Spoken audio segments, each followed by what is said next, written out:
Hello, good evening, everyone, and welcome to our webinars. This is about shortlisting US universities, find your best fit. This is one of the important aspect of your application process. You have to carefully select universities for your graduate program, either applying for master's and PhD program. So before we start our presentation, let me just give you brief information about Education USA. We are a global network under the Department of State, Government of US. There are about 430 Education USA advising centers around the globe in 175 countries. So it's a very large network around the globe. And at Education USA, we provide accurate, comprehensive, and current information about studying in the US, about US higher educations. Most importantly, we provide unbiased information about all accredited universities and colleges. And I will strongly encourage you after the fair, you can just visit the educationusastate.gov website and get more informations about studying in the US, about various application process. I believe many of you are coming from Bangladesh, India, Nepal, Pakistan, Sri Lanka. We have Education USA information booth for all these countries. So I will strongly encourage all students and parents, whoever is visiting the fair today, to visit our Education USA information booth and interact with our Education USA advisor, interact with your Education USA advisor from your country. And you can ask any questions and they will be able to help you. I'm very pleased to introduce four of our panelists. We have panelists from four diverse institutions in the US. So you get a good taste of various kind of institutions in the US. We have with us John Wang, Assistant Provost, International Recruitment, University of California, Riverside. We have Ms. Aritza C. Pena, Assistant Director, Office of Admissions and Financial Aid, the Fletcher Schools, Tufts University.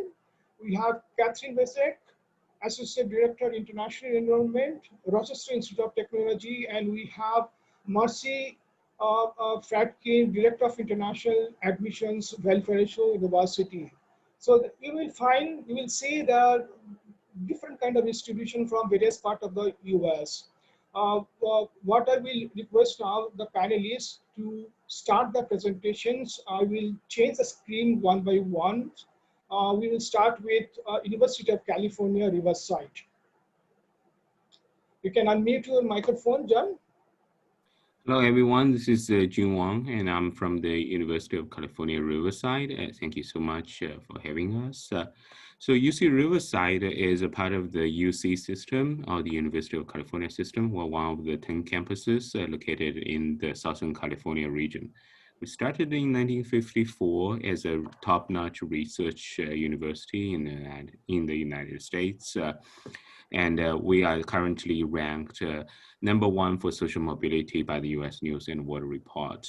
Actually, we got ranked by as #1 for 2 years in a row. We're also very highly ranked for many majors and very popular among the international graduate students. And these are, for example, our business program is a top 100 programs, and our engineering program is rated also top 100. And not only that, we are ranked top 30 for their starting salary after graduation. Some of our most popular majors in the East and South Asia regions are the computer science and electrical engineering, but we are also offering computer engineering as a master program, which is an interdisciplinary major. We have over 9 master programs in engineering and over 14 PhD programs in science areas as well. So let us know what your interests are, and feel free to explore our online virtual tours as well. So we have many opportunities for our international students. All of our PhD programs are fully funded with TA-ship or RA-ship, and we do have TA-ship and scholarship for master students as well. And our university is a mid-sized university. So we have currently 25,000 students and noticing over 5,000 students are graduate students, and majority of them are PhD students, which are all fully funded by our university and our grants. We roughly have 1,100 faculty, which means our student to faculty ratio is still comparable and still a personalized experience for all of you. And we have over 115,000 alumni globally, and many of them in South Asia countries. So even you, after you graduate, you want to go back to your country to work, we have a fantastic alumni network to support you in that regard. Yeah. So last but not least is the financial situation about our programs. So most of our graduate programs at master level is around 32,000 US dollars. But our professional degrees such as MBA, Master of Finance, Master of Accounting, or Master of Public Policy have separate fees since they are professional degree programs. But our PhD programs is almost all fully funded, that including your living stipends and TA-ship, fellowship, and other financial support. For all information, please go online to graduate.uci.edu/apply, or you can email me directly, and my contact information will be shared at the end of the presentation as well. Thank you.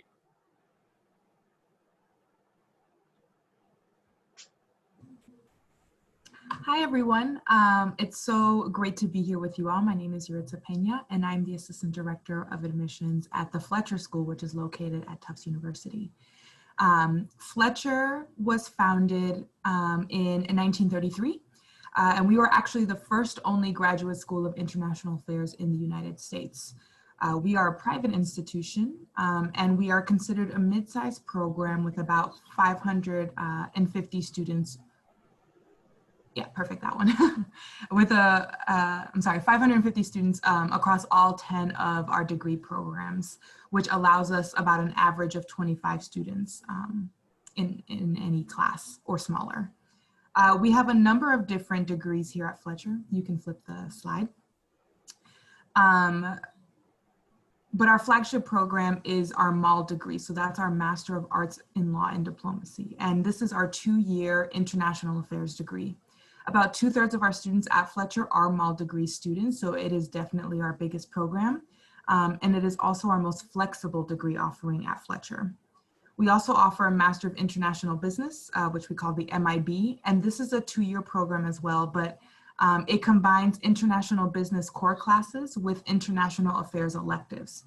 So we like to think of it like an MBA plus. So you're taking core MBA courses, but with an international affairs focus. We also have a 1-year residential master's program that it's designed for mid-career professionals, so people who are a little more advanced in their careers. And we have a couple online and hybrid programs as well that are also for mid-career people, like our Master of Global Business and our Master of Arts program in the Global Arts.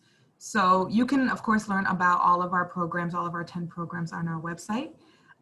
But most of our programs have students who apply with at least 2 years of professional experience, which can mean a lot of different things, and I'm happy to dig into that if you all have specific questions. But to combat this, we offer a unique program for college seniors called Map Your Future. And this program allows you to apply your senior year of college, so your last year of undergraduate, and for admittance into the Fletcher School for 2 years in the future. So the idea is that once you're admitted, you'd submit an approved work plan, and then you would go off to work and gain valuable work experience while knowing that you will be at Fletcher in 2 years. So there are a lot of programs and institutions in international affairs to study international affairs in the US and around the world. And in the US specifically, a lot of the programs are in Washington, DC, in New York City, and those are wonderful cities to study in, especially for the focus of international affairs. But we are in Boston, Massachusetts. A lot of people don't come to Fletcher for the location, they come to Fletcher to be at Fletcher. Boston is a great city. It is actually a hub for a number of industries like public health, nonprofits, tech and finance, and it is definitely the academic capital of the United States, which leads itself nicely if you are a student here. But ultimately, people come to Fletcher to be present at Fletcher on the Tufts University campus. The community is incredible, and that sense of community definitely starts, before you even step foot on campus, and continues with you for years and years after you graduate. And because of the location and the way that our program is designed to ensure community, the Fletcher family is what we call it, the Fletcher family, again, will serve you years and years after you graduate. So it truly is our location, our community that sets us apart from other programs as well. But we are very close by to DC and New York. They're quick train, bus, car rides, flights away. So it is very helpful, when you're looking for internship opportunities, when you're looking for part-time work opportunities, in the summertime, that's the big time to go. The proximity to these major cities is fantastic. And for admissions to the Fletcher School, it will include an online application. It will consist of 2 essays and 2 recommendations, academic transcripts, and a resume. We are GRE and GMAT optional, truly optional. You do not have to submit. We will not ask for them. And we will only require TOEFL, IELTS, and or Duolingo scores if students who did not attend a university whose primary language of instruction was English. So I'm happy to answer any further questions. I'll give you all my email and all that later. And thank you for having me here. Okay, so I think it's my turn. Good evening, everyone. My name is Katie Vizak. I'm the Associate Director of International Enrollment at Rochester Institute of Technology. Next slide, please. So I'm excited to tell you a little bit more about our university. We are one of the largest private universities in the United States, and we're also one of the top producers of graduates in STEM programs. So if you're looking for a program in engineering or computing, you're definitely looking at the right place if you're considering RIT. We rank 3rd for producing the largest amount of STEM students. We have a very diverse student community. We have close to 17,000 students studying on our campus in Rochester, New York. About 3,200 of those students are studying in our 100+ MS and PhD programs. We also have a diverse student body. We have students from all 50 states, over 90 countries, and a total of about 2,600 international students at the main campus in Rochester. About 1,200 of those students are from India. So when you're on campus, you meet students from all over the world. It's really a unique, dynamic learning experience. And even though we're a very large private university, we have a smaller campus feel. So the average class size is 22 students. The student to faculty ratio is 13:1. It means you have a lot of quality time with your faculty. They're very accessible. They'll help you throughout your career at the university and both your research and your cooperative education programs and internships. Next slide, please. Something that makes RIT a little unique from other universities and colleges in the US is that we have a cooperative education program. We're actually in the top 4 programs in the United States in terms of scope and the history of the program. We have over 3,400 employment partners. And if you're not familiar with what a co-op is, it's basically a more intensive form of internship. So students who are taking a co-op work full-time for a company, and they also earn a full-time salary. So this gives our students the chance to get really valuable work experience. They're able to build their resume, and also they have significant earning potential while they're in the MS program. The co-op is not required for any of our MS programs, but a large number of our students do participate in the co-op because of the experience that it affords our students. And there are co-ops available for any program, regardless of what you're interested in. We have 2 huge career fairs every year. One is in October and one is in March. They bring about 250 companies to campus to hire students. Many of those companies come just to hire international students. And our career services office is really a great resource for students when you're looking for those positions, because they have employer connections and can help match you based on your interests. Another thing about the cooperative education program is that it can be completed anywhere in the United States. We're located in Rochester, New York, which is the 3rd largest city in New York State, and there are definitely internship and co-op opportunities there. But the co-op is a great place and chance to explore another part of the United States. So, for example, many of our students who are studying in computer science will co-op in Silicon Valley in California, and they'll work for companies like Apple, Google, Microsoft, and Facebook. So there really is a great way to kind of expand your resume in the program. We accept applications for the spring and fall semesters, and we're currently reviewing applications on a rolling basis. We're currently open for on-campus classes. We have a remote start option that was available to international students who are unable to begin their program this fall on campus. And we are planning to be open again in January for the spring semester. A lot of our students are applying for visas right now. If you're interested in applying, we do require an application fee of $65. Everything can be submitted electronically. And the program requirements do vary by department and degree. So I recommend looking on our website just to see what the specific requirements are for your individual degree program. Most of our MS and definitely our PhD programs will require GRE or GMAT. And some of our programs in fine art and design or film and animation do require a portfolio as well. We will also automatically consider all of our students for merit scholarships. So those are based on a holistic review of your application, and they can range up to 40% of the cost of tuition. So you'll be automatically considered for those when you apply. And if you're admitted to the program, we'll notify you then of your award. And I look forward to answering any questions you have after the presentation is over. Thanks. The next slide. My name is Marcy Fratkin. I'm from Valparaiso University. I have a lot of similarities to a lot of schools here, but in many ways, I'm very different as well. I've worked at really big universities like UC Davis and Texas A&M with over 60,000 students, but Valparaiso is the opposite. Next slide, please. We are a small, next slide, please. We are a small private university. And we are only 1 hour from Chicago. We only have 4,500 total students with our grad and undergrad and around 1,000 grad students.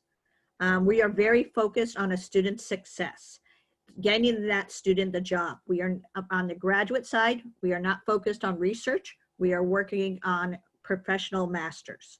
We are about hands-on learning and helping you build your resume, your skills, and your opportunities to get a job after graduation. Some of our students do go on for PhDs or other more research-based masters, but we at Valparaiso are professional masters.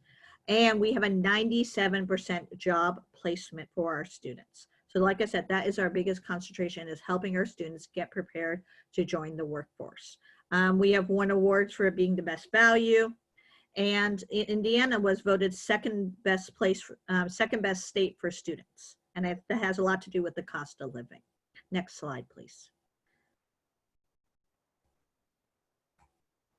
I don't know if these are advancing. Oh, there we go.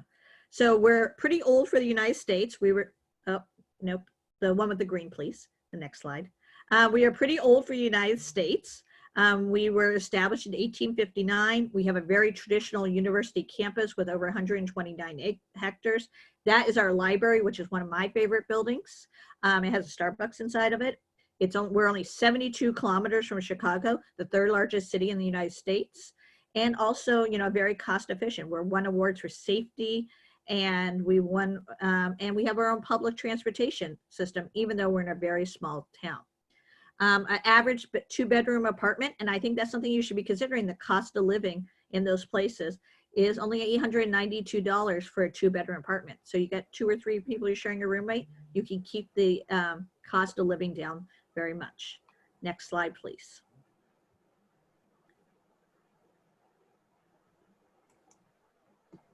Next slide, please. So at Valparaiso, we have over 20 different master's degrees. And we have 4 STEM degrees, and STEM allows you to work for 3 years after graduation. So that's really important to a lot of our students. So we have developed STEM degrees from different faculties to give students those opportunities. Our MSIT, of course, is STEM, but our master's in international economics and finance is also STEM. We have a master's in digital media, and we have a master's in analytics and modeling, data science. We do not require GRE or GMAT for any of our degrees. You can apply completely online. We allow 3-year bachelor's degree. The only test we require is a TOEFL or IELTS, statement of purpose, resume, transcripts, and there's the link to apply. And if you visit my booth, you might even be able to get a free, waive the application things. All students are considered for scholarships at the time of application. We don't have graduate assistantships, and that's what you see with professional masters. They're scholarships, not graduate assistantships typically. We have scholarships up to 25% off tuition, so you can be paying as little as $9,000 a year for tuition. And most of our programs are 2 years or 4 semesters. So you can actually even do it in a year and a half. Last year, 95% of our international students got scholarships. Like I said, we're here and we're very student focused, and that's why we keep our class sizes small. That's why we do merit scholarship on a holistic review, and we're here to help you get that job in the United States or move on to the next master's or PhD you're looking for. And we're really, look at that student, can they succeed in our program? And we really want to help you. And I think then we're going to move to the question and answer area of our presentation after this. Thank you very much for giving the overview of 4 different kind of institutions, and students have got some tests of that kind of institutions. Now, what we will do, we have 6 important questions, and we will ask each questions, and we will be asked to respond to each question. The first question, searching US universities for MS or PhD degree is not an easy task. What would be your primary advice to the graduate applicants? So I will request first the University of California, Riverside, John Wang, to add some information on this. And then I will ask also Catherine for that. Thank you. Thank you so much. So yes, absolutely. This is a very tough question for most of the international students to consider. The short answer is the biggest difference between MS or PhD is the research aspect, right? For example, the UC system are very well known for our research. And if you're looking for a degree that prepares yourself for the highest level of workforce, for example, you want to become a faculty, or if you want to do a very selected area of research or become a research scientist, then PhD is definitely your choice, right? Master is more relevant for students who are preparing right on for the workforce. You want to get a lot of hands-on experience and really quickly get an advanced degree in 1 or 2 years. So looking for the choice beyond the function is also the location, right? The location really matters. In most of the cases, you want to see if the university has a well-supported system, a great network of alumni who can really help you to find the job after graduation. And if there is an industry to support your disciplinary areas. For example, in Southern California, we have a lot of biotech companies, we have a lot of semiconductor companies, and definitely hundreds and thousands of computer science related jobs there. So, but in other regions, I know there are manufacturing or different industries surrounding the universities. So looking for the right university really means looking for the right community, and that is more suitable for your case. So I would strongly encourage you to look for what do you really want after the graduate program, whether if it's a job, whether if it's research or something else. But most importantly, look for the location, look for the industry, look for the network of alumni support. Those are my best recommendations for you when you're looking at MS or PhD.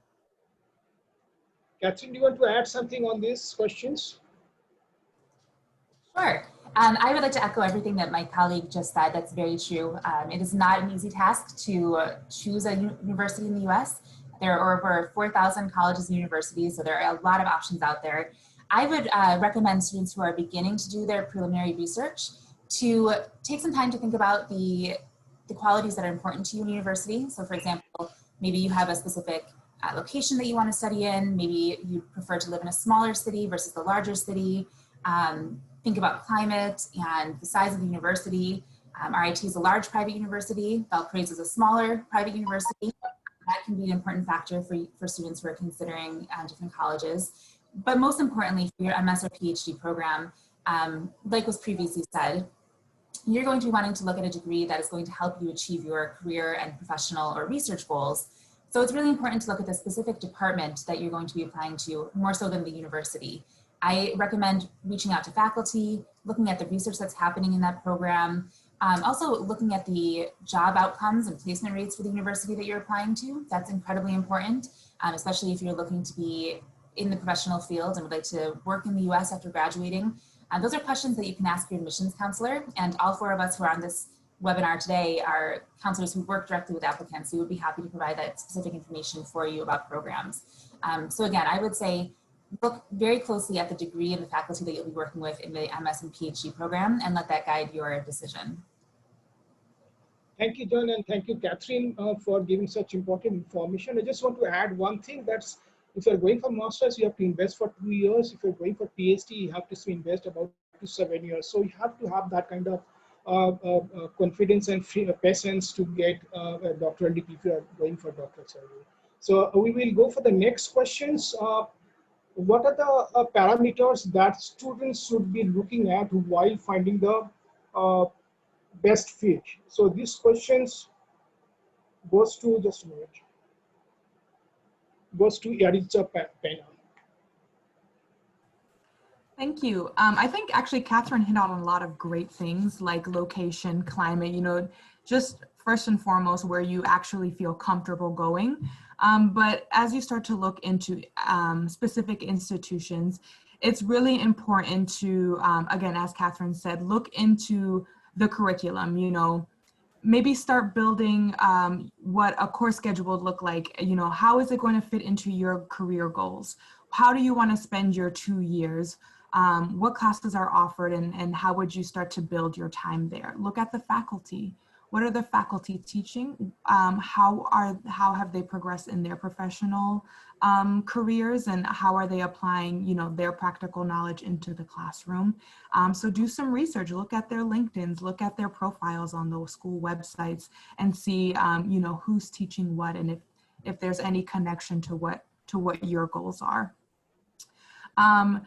Think about some of the gaps maybe you want to fill when you are looking at grad school. You know, of course, it's a time to hone the skills that you already have, but it's also a time to fill in professional and knowledge gaps. So look again and see what kind of courses and research offerings, you know, internship opportunities and things like that that can really assist you in filling those gaps and truly preparing you for your profession after a lot of these professional master's programs. And with that, look at alumni as well. What are people doing after the same program that you're looking into? What sectors are they going into? What kind of jobs are they getting? You know, how much money are they making after? All the things that are important to you as to why you're going to grad school and what you want to do after grad school can definitely be reflected in some of the alumni profiles that you can find on school websites, and even looking a little deeper into LinkedIn and other resources like that. But you just want to make sure that everything and all the research that you're putting into looking at other different institutions are really aligning with your goals. So be very set in what it is that you want to get out of grad school and what you want a graduate education to give you. And that will definitely help, that will definitely assist you in you know, figuring out what those parameters for you specifically look like. Thank you, Edith. We will look at the next question for Catherine. Can I talk about this please. as well? Yeah, I think also best fit is what kind of, does your background match what the university is looking for? Are you willing to take the GRE or GMAT? Some schools require it, some don't.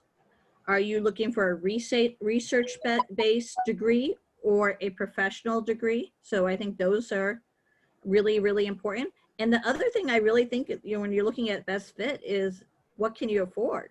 What is the cost of living? I want to live in California. I love California. My parents used to live in Riverside, great town. But the cost of living there is a lot more than Valpo. So, you know, you get that great school and you get that great sunlight. I'll be honest. I'm sure June has way better weather than me right now.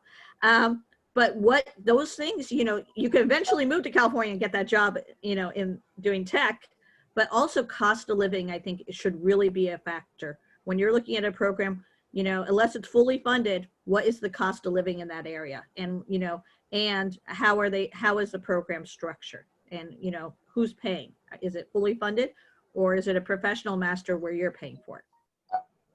Thank you, Marcy, for putting some important points in this question. So let us move to the question number 3 to Catherine. Factors for finding suitable universities for MS programs can be different from finding PhD or doctoral programs, and why?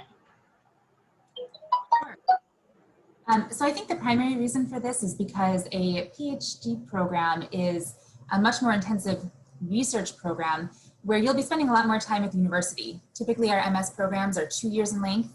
A PhD program can range anywhere from 4 to 6 years. Also, while MS programs can be more professional or career focused or research focused, the PhD is solely based on research. So I know Marcy said at Valparaiso, her programs in MS are very focused on building professionals and giving you experience. At MS, at RIT, we do similar programs. We also offer students the opportunity to write a thesis if they want to. So you can choose whether you have a more research focused or more professional experience. So when you're looking for a PhD program, you're going to be spending more time with the university. You want to make sure that the university is a really good fit for you.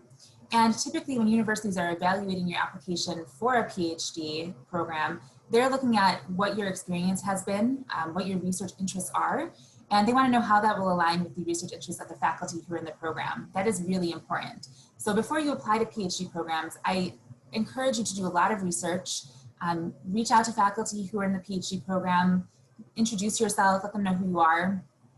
When a university admits a student to a PhD program, they're making a large commitment because many PhD programs, and most of them at RIT, are fully funded. So we're admitting students who want to be teaching assistants and research assistants who are going to do a lot of work for the university and help our research efforts. So it's really important that you make a solid and strong connection and foundation with the faculty in that program. So similar to what we've been saying in the past couple of questions, it's just really important to do your research and look and see how that aligns with what your interests are. Anyone want to add something on this?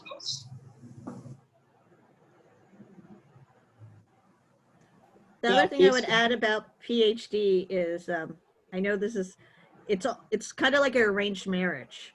It's making sure your interest, when you're looking at PhD programs, you should be looking at the interests of the professors. Kind of think of it, as making a match. Those have to be in sync. If they're going to, as Catherine was talking about, if they're going to fully fund you, they want someone who's aligning with what they're doing in their research. So think of looking at it as a PhD program.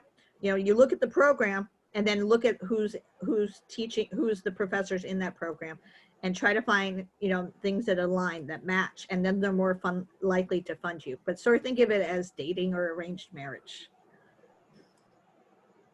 Thank you, Marcy. We'll go to question number 4, and this will be for Marcy as well as John.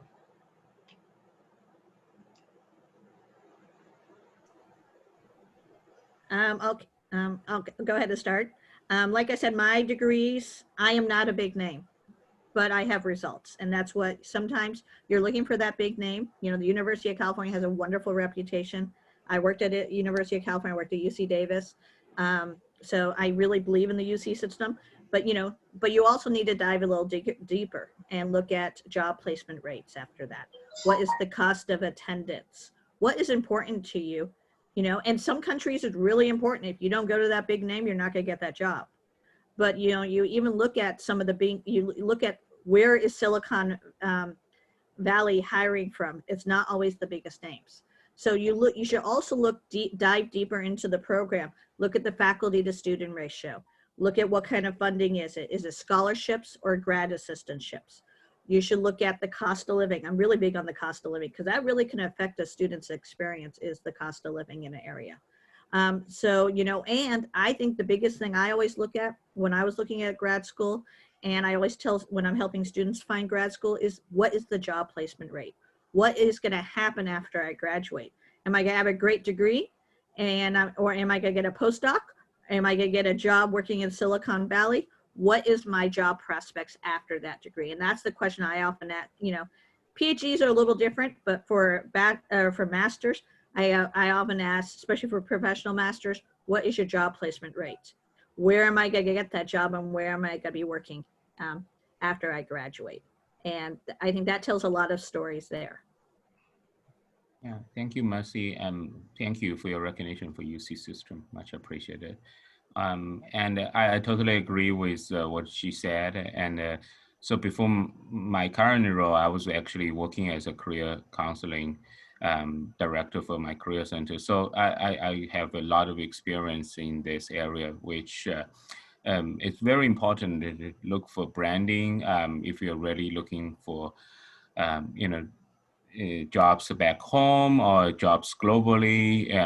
But at the end of the day, it's really who is hiring at that campus that gets you the job. And so strengths of the graduate departments, you're looking at job placement rate, but you're also looking at the network of alumni. You know, where are your alumni working at, and how can they help you out? But also like where you're living, both living cost and safety, right? Are you looking for the surrounding areas? That is also very important. You don't want to live in a bad neighborhood where with a lot of crime, and you want to be in a safe, comfortable place. I personally think weather matters quite a bit. You know, that's why I'm still here in California. So, but again, it really depends. If you like all 4 seasons, you know, New England is fantastic for you.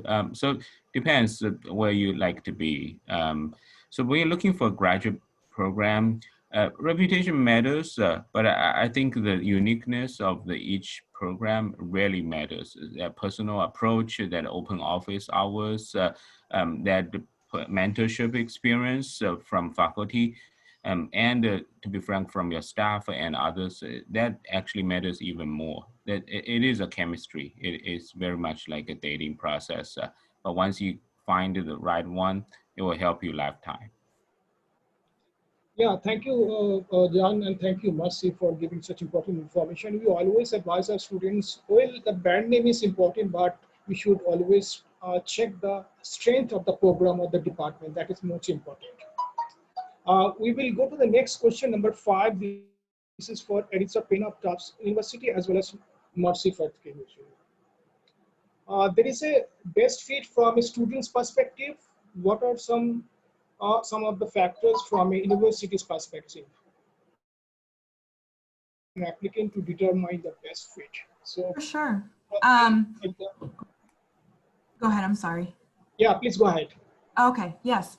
Well, I know at Fletcher, when we are reviewing applications for any of our degree programs in international affairs, it's really important for applicants to truly build, you know, a narrative of story of themselves in their application process. So I think the most important part of your application really is that essay portion, because it allows you to, you know, talk about all the different experiences, both academic, professional, you know, international, whatever it is, that brought you to this point where you wanted to apply to Fletcher. So it's you know, it's not the most productive thing to kind of just use your essay as a place to, you know, list your resume all over again. We truly want to understand who you are and how you demonstrate your interest in, for us, international affairs outside of the classroom. Yes, you can go to school and major in international affairs, global affairs, whatever it is, but what is it that, how are you putting your theory into practice, essentially? You know, are you volunteering? Are you really involved in extracurriculars outside of the classroom? Are you, do you have a part-time job or an internship opportunity that allowed you to kind of delve into your interest in international affairs and show us that, you know, you are serious and this is truly something you want to pursue? So I think determining best fit is showing how you are using your time outside of the classroom to pursue your interest and show your dedication to whatever it is that you are interested in pursuing in your graduate education. Um, Thank you. Yeah, do you want to add something?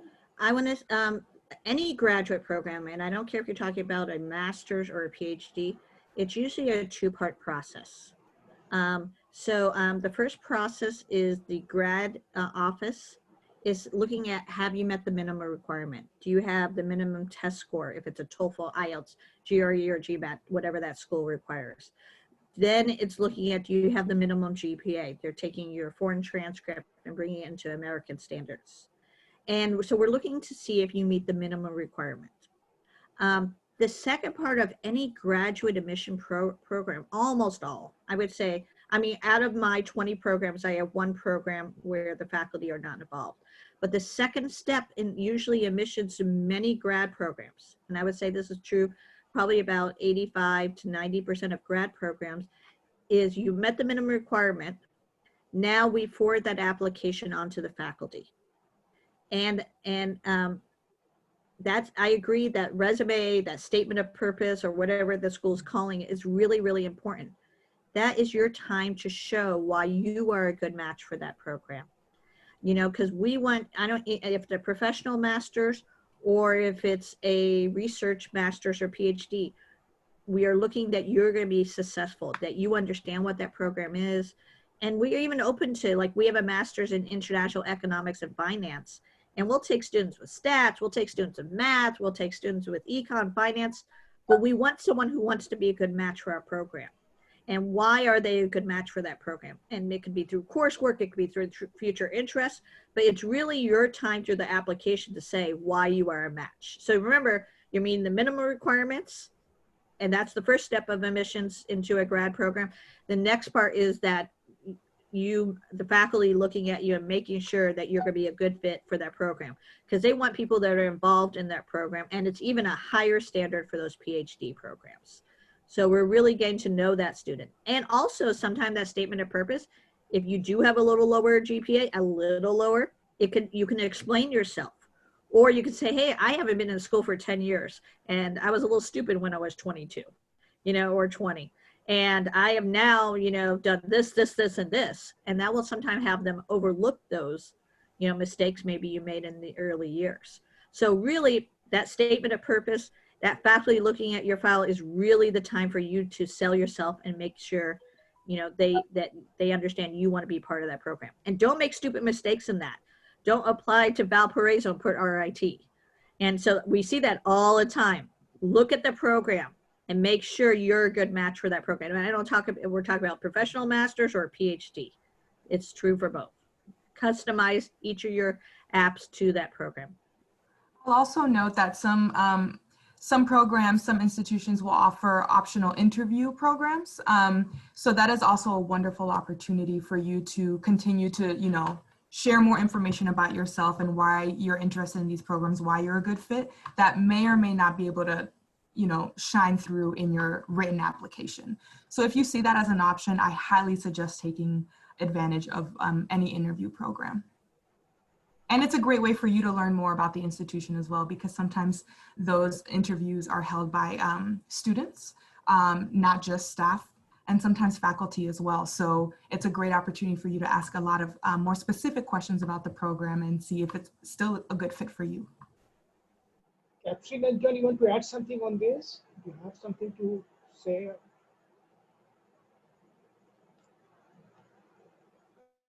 Okay, then we move to the next questions. Goes to Marcy. Again, majority of master's students do not get substantial funding from the US universities. Do you have any advice for them when choosing institutions? What would be the difference between private and public institutions? Well, the difference between private and public is, for a private university, it doesn't matter if you are from the state of Indiana or you're from the country of India. Everyone pays the same tuition. At a public institutions, it does matter where you're from, and there's ways of getting around that. But for instance, I live in the state of Indiana. If I went to UC Riverside and applied for a master's, I would pay the same tuition as a student from India. Basically, we would pay out-of-state tuition. So that's the big difference between a private and a public institution is one of the fee structures, and looking at that. There is ways to get in-state tuition as an international student and as a student from a different state, but it's challenging, and it's different for each state and different schools. When you are looking at funding for master's programs, some of them are research-based. There are research-based master's programs that often lead to a PhD, but don't always have to lead to a PhD. So if it's a research-based master's degree, there's often more opportunities for funding.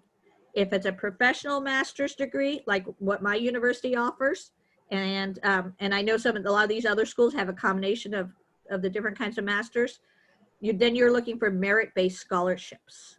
Merit means looking at your academic and your professional profile to decide if there's scholarships. But one of the things I would just look at, like I said, I'm big on cost of living, and that can also reduce your cost.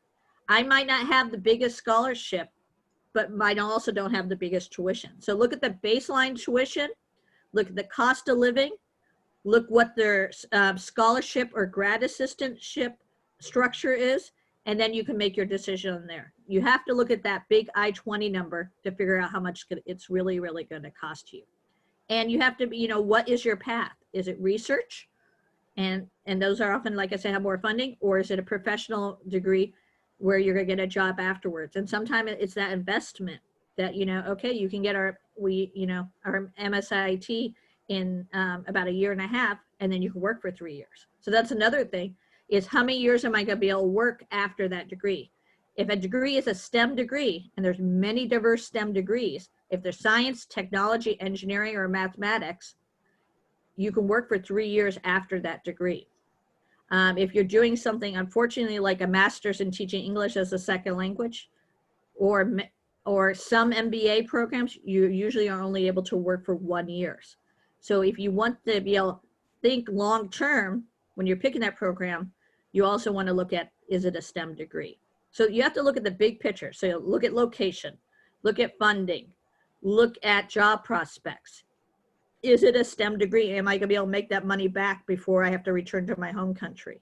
So these are all factors I would recommend, is look at that bottom line of how much is it really going to cost me? And am I going to move into a profession? I'm very practical, into a profession where I'm going to be able to recoup the investment I made into my education, or your family made into your education. Thank you, Marcy. Anyone else want to add something on this?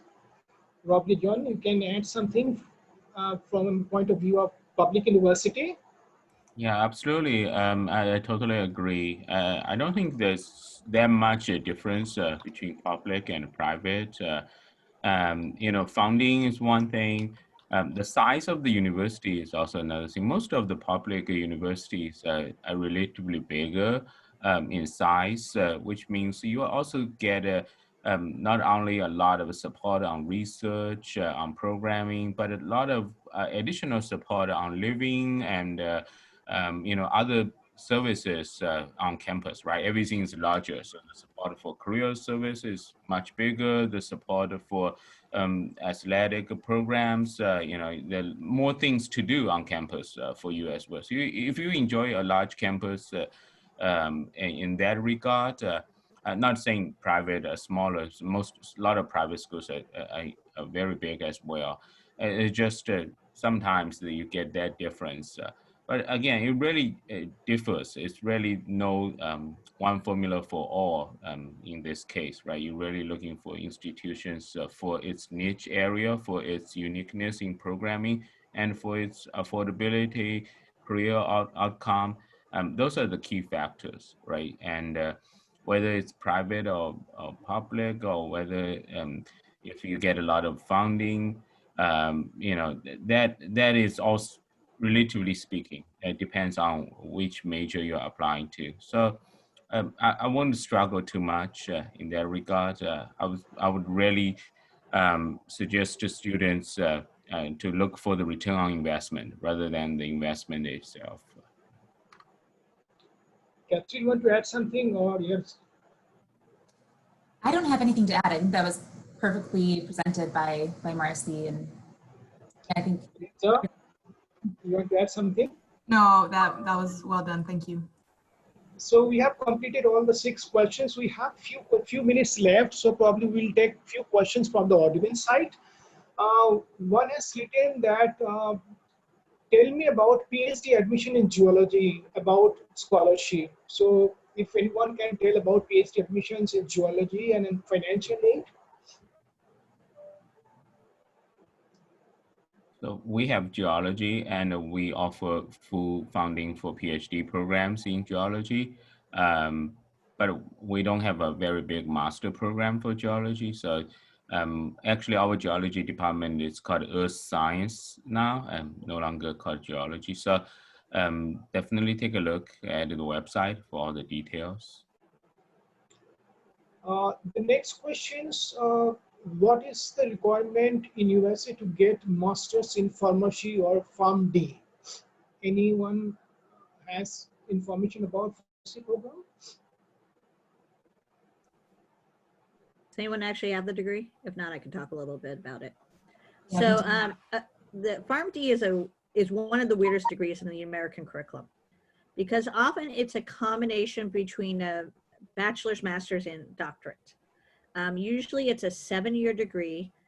You can go to do an associate or almost like bachelor's degree in it, but often students only do 3 years.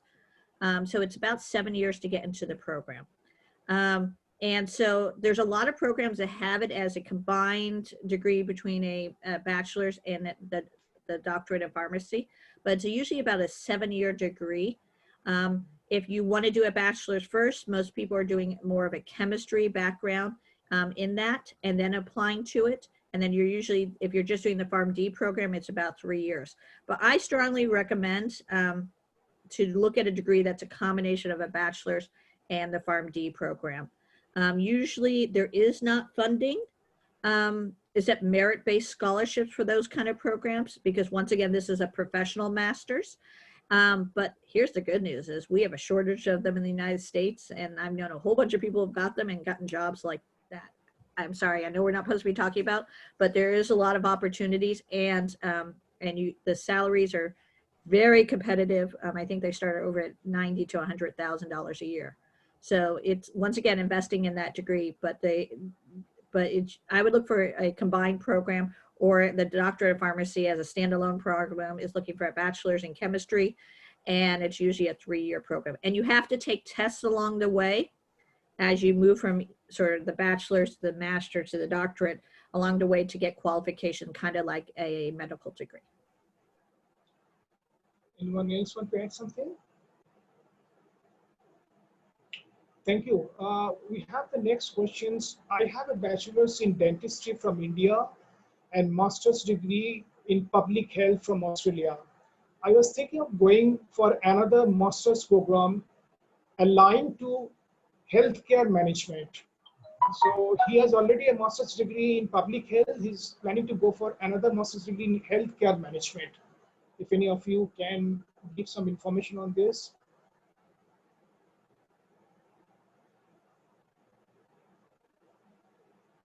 Okay, I'm trying to not let you guys talk. So that is very common at Valparaiso. We do have a degree in healthcare management. It's a master's. And we do have a lot of people who have medical degrees from overseas that do that because their qualifications don't really work in the United States. And so when we are graduates, it's a 2-year program. It's actually one of our more expensive programs. Most of our master's degree are around $12,000 a year. This is around $14,000 a year. $28,000 over the 2 years is about the tuition for the total tuition for the program. And people will go work in hospitals. They will go manage hospitals or dentist practice or doctors things, or work for insurance companies with that kind of degree. It is not a STEM degree. So you, with that degree alone on your student visa, you would only be able to work for 1 year. But many schools have this. Sometimes they're in the College of Nursing and Health Profession.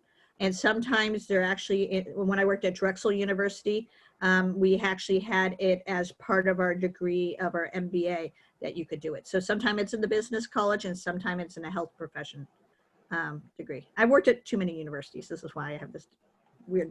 We have 5 minutes left about, so we can take another 2 questions from the audience. The next question is from a student from Bangladesh. He has a major in electrical engineering. He wants to apply for a master's in US University. But how can I find universities which offer the highest scholarship? How to get financial aid master's program? If you, any of you can, in electrical engineering. Probably Catherine, if you can Yeah, say something. that's a great question. I think that this is just a question where you would have to start doing your research. Look at the universities that you're interested in. As we mentioned before, most master's programs in the US do not offer full funding, but if you're looking at a short list of universities that you're interested in and you've narrowed it down, you can certainly reach out to each university and admissions representative individually to ask them what the maximum level of scholarship that they offer is. And that varies quite a bit amongst different universities. I don't know of a resource where you can quickly look and see all the universities and the scholarships that they offer. So I do think it is taking the time to look on university websites and doing a little bit of that research early on. No, you want to add something?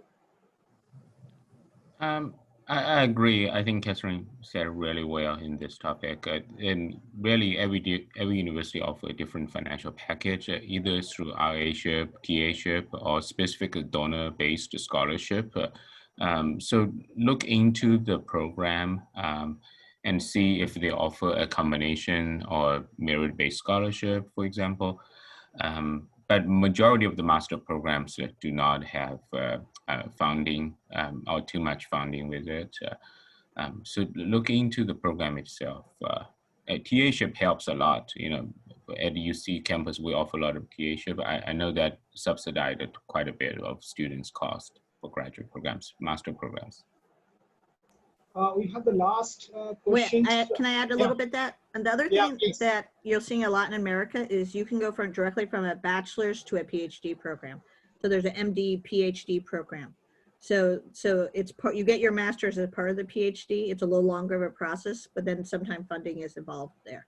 So that is, and not every school has that, and not every, even if you take UC Riverside, probably, you know, some of the programs have it and some of them don't have it. It really depends. We are very diverse and we're very unique in America, and that makes it complicated for international students. We're sorry. The next and the final questions. I want to pursue PhD. Should I contact professors first and then apply to first and then contact professors? Means apply first or apply contact first professors?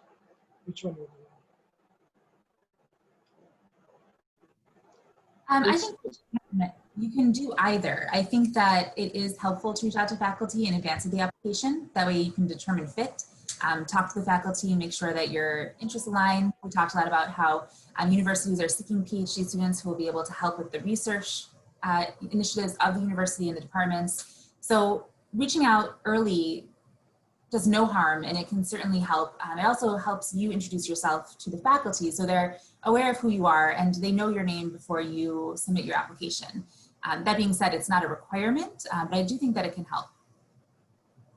Yeah, I'll quickly add to that. I totally agree with Catherine, and but I think reaching out to faculty, if you know what you want, or if you have a sense of interest in terms of research, right? I have students reaching out to me every day from all over the world about researching computer security, for example. But you know, a lot of times they have no idea what they want. They're just asking for funding and stuff. But if you're asking a faculty about my research, you did some research about their profile, look for their Google Scholar page, understand what they have published, that would help you a lot more rather than just ask a generic question. I would suggest you ask generic questions directly to the graduate info email. Usually every department has a generic email for answering those questions. And reaching out to faculty early is always advised, but know what you're asking and ask for specific things. If you don't know what you want to do for research, then really you shouldn't just to explore and go through that process. Most of the programs have rotational programs as well, you know.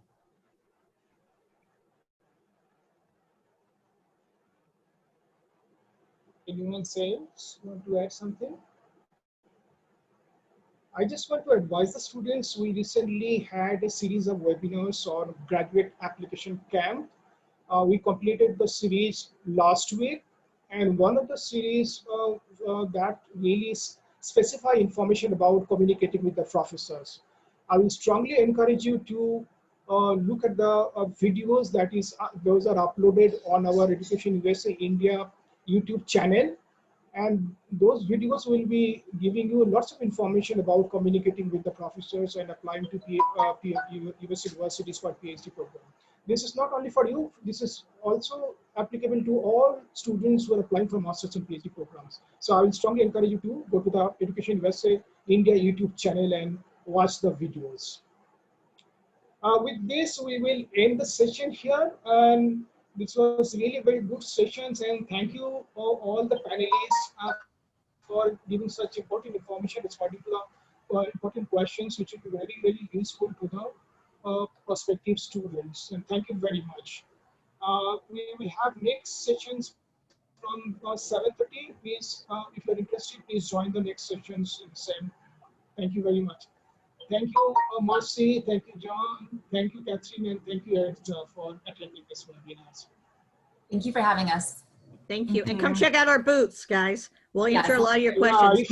you should everyone should visit the booth of the US universities, actually. Yes. Please visit our booths and you'll get our contacts. Thank you, guys. Thank Bye. you. Take care. Thanks again.